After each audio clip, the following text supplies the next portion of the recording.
আজকের বিকেলটা এত মায়াবী একটা বিকেল কি বলবো। জাস্ট দেখুন আকাশে যে আলোর ছটা, অবাক হয়ে মনে হচ্ছিল সারাটা বিকেল বসে বসে আমি আকাশের এই আলোর ছটা দেখি। খুবই ভালো লাগা কাজ করছিল, আজকের আকাশটা আমার কাছে খুবই মায়াবী লাগছিল। তো বসে বসে সেটাই করছিলাম, একটু উপভোগ করছিলাম এমন সুন্দর আকাশ। এ কদিন তো বৃষ্টি হলো, কিন্তু যত যাই বলি বাচ্চা-কাচ্চার ঘরে আসলে ওভাবে অতটা আয়েশ করে বসে, বসে সময় কাটানোর সুযোগ নেই। তো বাচ্চারা এসে আবদার করলো, ওরা বিকেলের নাস্তায় একটু পাস্তাটা খেতে চায়। তো আমার কাছে আনফরচুনেটলি পাস্তাটা অ্যাভেইলেবল ছিল না, সময়টাও খুব একটা ছিল না যে এখন আমি প্রিপেয়ার করব। তো ভাবছিলাম কি করা যায়? তারপর ভাবতে, ভাবতে মনে হলো যে এই নুডলস গুলো আছে স্টিক নুডলস, সেটা দিয়েই আজকে ওদেরকে একটু চিজি পাস্তাটা মেক করে দিই। ঘরে যা আছে ঘরোয়া উপকরণে। তো এই আরকি চলে গেলাম চুলোতে, গিয়ে হোয়াইট সসটা বানিয়ে নিলাম। চিনি, গোলমরিচ, চিজ, মিল্ক আর ক্রিমের সংমিশ্রণে এভাবে বানিয়ে নিলাম। আপনারা স্ক্রিনে তো দেখে বুঝতেই পারছেন। খুব ঝটপট করে সহজ উপায়ে যেভাবে করা যায়, এটা তো খুবই ইজি। করে নিলাম।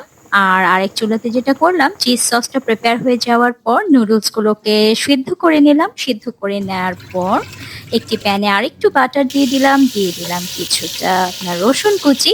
রসুন আর বাটারের ফ্লেভার বরাবর আমার ভীষণ ভালো লাগে, এটা আমি প্রতিটা ভিডিওতে আমি বলি। তারপর দিয়ে দিলাম কিছুটা আপনার কুচনো পেঁয়াজ আর একটুখানি কিমা। ওই যে যখন আমি চিকেন রান্না করি তখন দেখা যায় টুকটাক একটু এরকম মাংস আমি উঠিয়ে রাখি বক্সে, এরকম বাচ্চাদের স্ন্যাক্সের মধ্যে কাজে লেগে যায় আর কি। তো ওইটুকুই দিয়ে দিয়েছি। তারপর একটু টমেটো ব্লেন্ড করে দিয়েছি, টমেটো পিউরে, ফ্রেশ যে টমেটোটা সেটাকে। তারপরে এই তো খুবই সিম্পল উপায়ে যে আমি নুডলসটা রেখেছিলাম সেটাকে একটু টস করে নিলাম। আর দিয়ে দিয়েছি ব্ল্যাক পেপার। আপনারা চাইলে হোয়াইট পেপারটা ইউজ করতে পারেন, আমার কাছে ব্ল্যাক পেপারের যে স্ট্রং একটা ফ্লেভার সেটা ভীষণ ভালো লাগে। তো হয়ে যাওয়ার পর একটু টস করে নিয়ে ভাজা ভাজা হয়ে যাওয়ার পর দিয়ে দিলাম চিজ সসটা। উফ, দেখুন কতটা লোভনীয় লাগছে, তাই না?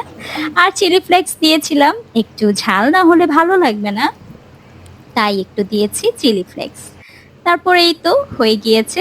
এখন সবাই ওয়েট করছে খাওয়ার জন্য।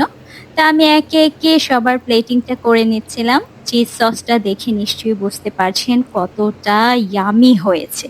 এখন তো গরম, গরম, কিছুক্ষণ পর ঠান্ডা হলে চিজ সসটা আরো বেশি ইয়ামি লাগবে।